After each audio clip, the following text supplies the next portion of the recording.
கிறிஸ்துவில் பிரியமானவர்களே, ஆண்டவராக இயேசு கிறிஸ்துவின் நாமத்திலே உங்கள் யாவரை வாழ்த்தி ஆசிர்வதிக்கிறேன். இந்த நாளுக்கென்று தேவன் நமக்கு அருளி இருக்கும் ஜீவ வார்த்தை 2 ராஜாக்களின் புஸ்தகம் 3ஆம் அதிகாரம் 18ஆம் வசனத்தில் இருக்கிறது. இது கர்த்தரின் பார்வைக்கு அற்ப காரியம். என கேட்கிற தேவனுடைய பிள்ளைகளே, உதிக்கிற உன் ஒளியினிடத்திற்கு ராஜாக்கள் நடந்து வருவார்கள் என்று சொன்ன வார்த்தையின்படி இங்கே 3 ராஜாக்கள் எலிசாவை தேடி வருகிறார்கள். இஸ்ரவேலின் ராஜா, யூதாவின் ராஜா, ஏதோமின் ராஜா ஆகிய இவர்கள் மூவரும் எலிசாவை தேடி வருகிறார்கள். அவர்கள் வனாந்தரத்திலே 7 நாட்களாய் சுற்றித் திரிந்த போது அங்கே அவர்களுக்கு தண்ணீர் இல்லாமற் போனது என்று வேதம் சொல்கிறது.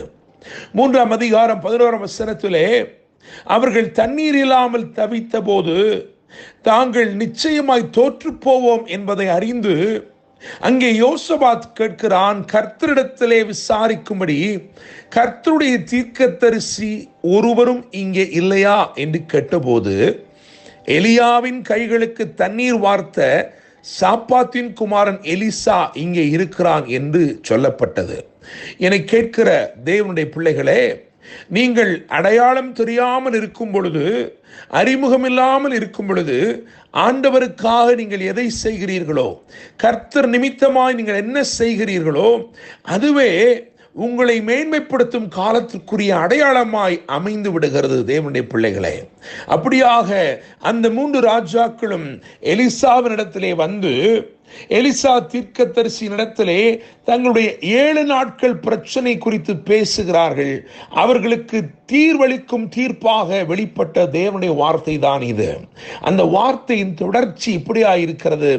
இது கர்த்தரின் பார்வைக்கு அற்ப காரியம். என கேட்கிற தேவனுடைய பிள்ளைகளே, நான் நம்புகிறேன், விசுவாசிக்கிறேன், இந்த நாள் தேவன் இயற்கைக்கு அப்பாற்பட்ட விதத்திலே உங்கள் வாழ்க்கையிலே கிரியை செய்கிற தேவனாக வெளிப்பட போகிறார். இயற்கைக்கு அப்பாற்பட்ட அற்புதமான கிரியைகளை உங்கள் வாழ்க்கையிலே செய்ய போகிறார். உங்கள் நினைவிற்கும் உங்கள் எண்ணங்களுக்கும் தோன்றாத காரியங்களை, புலப்படாத காரியங்களை, உங்களுக்கு புரியாத காரியங்களை, உங்களுக்கு தெரியாத காரியங்களை இன்று தேவன் உங்கள் வாழ்க்கையிலே செய்ய போகிறார். விவரித்து சொன்னாலும் விசுவாசிக்க முடியாத தேவனுடைய கிரியைகள் அவருடைய ஞானத்தின்படியே இந்த நாளில் உங்கள் வாழ்க்கையிலே வெளிப்பட போகிறது. தேவனுடைய பிள்ளைகளே, இங்கே சொல்லப்பட்ட வார்த்தை இது கர்த்தரின் பார்வைக்கு அற்ப காரியம் என்று எழுதியிருக்கிறதே. அப்படி என்றால் எது என்ற ஒரு கேள்வி அமைகிறது. 17ஆம் வசனத்தை கவனித்து பார்க்கும் பொழுது அந்த 17ஆம் வசனத்திலே காற்றையும் காண மாட்டீர்கள், மழையும் காண மாட்டீர்கள், ஆனாலும் இந்த பள்ளத்தாக்கு தண்ணீரால் நிரம்பும் என்று கர்த்தர் வாக்கு அருளினார். என கேட்கிற தேவனுடைய பிள்ளைகளே, அது எப்படி சாத்தியம்? காற்று என்பது மழை வருவதற்குரிய அடையாளம். மழை என்பது தண்ணீரை பூமியிலே ஓடச் செய்கிற அல்லது பள்ளத்தாக்கை நிரப்பச் செய்கிற ஒரு காரியம். இந்த 2ஐயும் காண மாட்டீர்கள் என்று சொல்கிறார். காற்றையும் காண மாட்டீர்கள், மழையையும் காண மாட்டீர்கள், ஆனாலும் இந்த பள்ளத்தாக்கு தண்ணீரால் நிரம்பும். எனவேதான் சொல்கிறேன், இயற்கைக்கு அப்பாற்பட்ட விதமாக, நமக்கு புரியாத விதமாக கிரியை செய்ய தேவன் உண்மையுள்ளவராயிருக்கிறார். No sign and no rain, but still a miracle happened. நீங்கள் தேடிக்கொண்டிருக்கிற அடையாளங்கள் நேரிடாமல் இருக்கலாம். நீங்கள் எதற்காய் காத்திருக்கிறீர்களோ அது ஒருவேளை அந்த அடையாளங்கள், நீங்கள் எதிர்பார்க்கும் அடையாளங்கள் நடக்காமல் இருக்கலாம். ஆனாலும் அற்புதத்தை செய்ய அவர் உண்மையுள்ளவராயிருக்கிறார். அவர் அருளின வார்த்தை உங்கள் வாழ்க்கையில நிச்சயமாய் பலிக்கும்.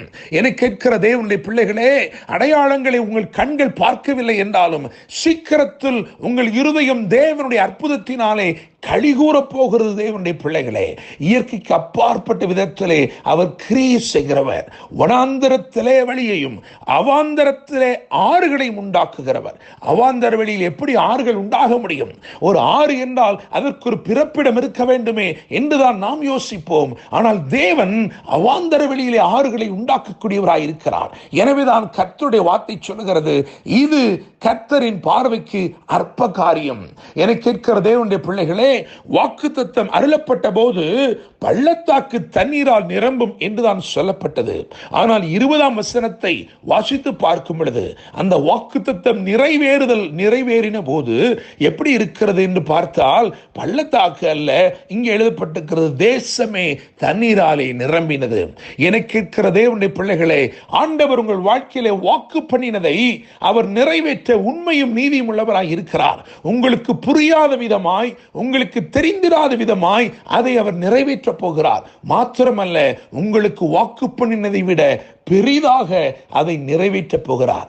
7 நாட்கள் பிரச்சனை எளிதாக தீர்ந்தது. தேவனுடைய பிள்ளைகளே, நீங்கள் தேவ சமூகத்தில் உங்கள் காரியங்களை சொல்லும் போது, ஆண்டவருடைய சமூகத்தில் வந்து உங்களை நீங்கள் ஊற்றிவிடும் போது, அவரிடத்திலே உங்களை தாழ்த்தி ஜெபிக்கும் போது நிச்சயமாக 7 நாட்கள் பிரச்சனை எளிதாய் தீர்ந்து விடுகிறது. பிரச்சனைகளுக்கு தீர்வு மாத்திரமல்ல, ஒரு பெரிய ஜெயத்தை குறித்தும் தேவன் அவர்களோடு பேசினார், வெற்றியை அருளினார். நான் நம்புகிறேன், விசுவாசிக்கிறேன், இந்த நாள் உங்கள் வாழ்க்கையிலே தேவன் நீங்கள் நினைத்திராத, எதிர்பார்த்திராத அற்புத கிரியைகளை செய்யும் நாளாய் இருக்கிறது. இன்று கர்த்தர் அனுப்பின இந்த வார்த்தையின்படி, இது கர்த்தரின் பார்வைக்கு அற்ப காரியம் என்று சொன்ன அந்த வார்த்தையின்படி கர்த்தர் உங்களை ஆசீர்வதிப்பாராக. என்றும் அன்புடன் pastor Daniel Moses. God bless you.